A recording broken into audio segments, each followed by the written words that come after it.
Good evening all of you. ప్రస్తుతం దేశంలోనే కాకుండా ప్రపంచవ్యాప్తంగా కూడా శిలాజ ఇంధనాల యొక్క వినియోగం అధికంగా ఉండడం వల్ల వాతావరణం అనేక రకాల మార్పులకు గురవుతుంది. దీనివల్ల ఏమవుతుందంటే కొన్ని ప్రాంతాల్లో వర్షాలు ఎక్కువగా పడుతున్నాయి, కొన్ని ప్రాంతాల్లో మాత్రం కరువు కాటకాలు తాండవిస్తున్నాయి.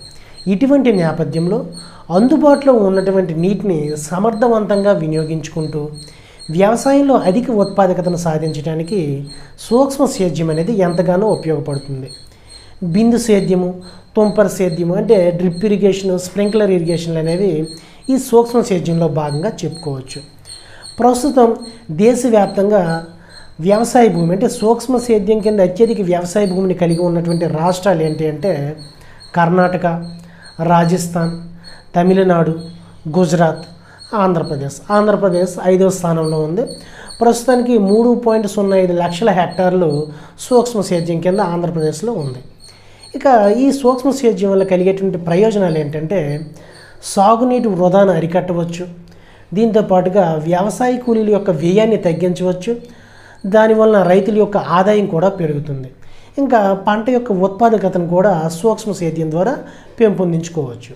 అయితే భారతదేశంలో సూక్ష్మ సేద్యాన్ని ప్రోత్సహించడానికి భారత ప్రభుత్వం ప్రధానమంత్రి కృషి సించాయి యోజన అనే పథకాన్ని ప్రారంభించింది.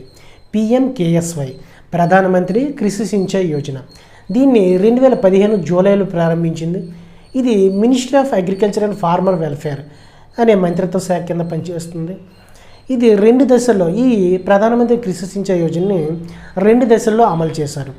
మొదటి దశ 2015 నుంచి 2020 మధ్యలో ఉండగా రెండవ దశ 2021 నుంచి 2026వ సంవత్సరం వరకు అమలవుతుంది.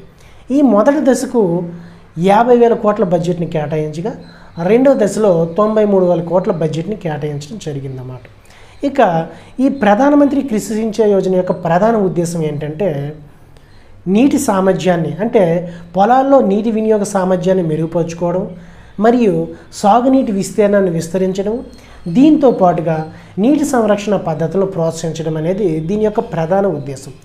నీటి సంరక్షణ పద్ధతులు అంటే వర్షపు నీటిని సేకరించి నిల్వ చేయడం, దాంతోపాటుగా పారిశ్రామిక వ్యర్థజాలను శుద్ధి చేసి మరలా వినియోగించడము, అంతేకాకుండా ఈ యొక్క జల విద్యుత్ ప్రాజెక్టులను సమర్థవంతంగా నిర్వహించడం, దాంతోపాటుగా సహజ నీటి వనరులైనటువంటి చెరువులు, కుంటలు వాటిని పరిరక్షించడం, వాటిని పరిశుభ్రపరచడం అనేది నీటి సంరక్షణ పద్ధతుల కిందకు వస్తాయి. అయితే ఈ ప్రధానమంత్రి కృషి సించాయి యోజన పథకానికి కేంద్రము మరియు రాష్ట్ర ప్రభుత్వాలు ఏ విధంగా నిధులను పంచుకుంటాయంటే కేంద్ర ప్రభుత్వం 75% నిధులు అందిస్తుండగా రాష్ట్ర ప్రభుత్వం 25% నిధులు అందిస్తుంది. ఇక కొండ ప్రాంతాలు, ఈశాన్య రాష్ట్రాల్లో కానీ చూసుకున్నట్లయితే కేంద్ర ప్రభుత్వం 90% నిధులు అందించగా రాష్ట్ర ప్రభుత్వం కేవలం 10% మాత్రమే నిధులు అందిస్తుంది. అంతేకాకుండా నాబార్డు వారు 2018వ సంవత్సరంలో ఈ యొక్క సూక్ష్మ సేద్యాన్ని ప్రోత్సహించడానికి మైక్రో ఇరిగేషన్ ఫండ్ 5,000 కోట్ల రూపాయలతో ప్రారంభించారు. దీని యొక్క ఉద్దేశం ఏంటంటే తుంపర సేద్యము మరియు బిందు సేద్య వ్యవస్థలను వ్యవస్థాపించడానికి రైతులకు అవసరమైనటువంటి రుణాలను తక్కువ వడ్డీకే అందించడము మరియు ఈ సూక్ష్మ సేద్యాన్ని విస్తరించడానికి రాష్ట్రాలకు అవసరమైనటువంటి వనరులు అందించడం అనేది దీని యొక్క ప్రధాన ఉద్దేశం. దీన్ని 2018లో నాబార్డు వారు ప్రారంభించడం జరిగింది.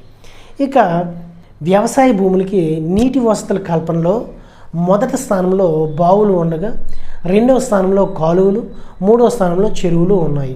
బాగా కాచే బావులు, కాలువలు, చెరువులు. ఇక సాగునీటి ప్రాజెక్టులను 3 రకాలుగా విభజించడం జరిగింది. చిన్న తరహా ప్రాజెక్టులు, మధ్య తరహా ప్రాజెక్టులు మరియు పెద్ద తరహా ప్రాజెక్టులు. చిన్న తరహా ప్రాజెక్టులు అంటే 2,000 హెక్టార్ల లోపు నీటి వసతిని కలిగి ఉన్నటువంటి ప్రాజెక్టులు. మధ్య తరహా ప్రాజెక్టులు అంటే 2,000 నుంచి 10,000 హెక్టార్ల లోపు నీటి వసతిని కలిగి ఉన్నటువంటి ప్రాజెక్టుని మధ్య తరహా ప్రాజెక్టులు అంటారు. ఇక పెద్ద తరహా ప్రాజెక్టులు అంటే 10,000 హెక్టార్లకు పైన నీటి వసతిని కలిగి ఉన్నటువంటి ప్రాజెక్టులే పెద్ద తరహా ప్రాజెక్టులు అంటారు.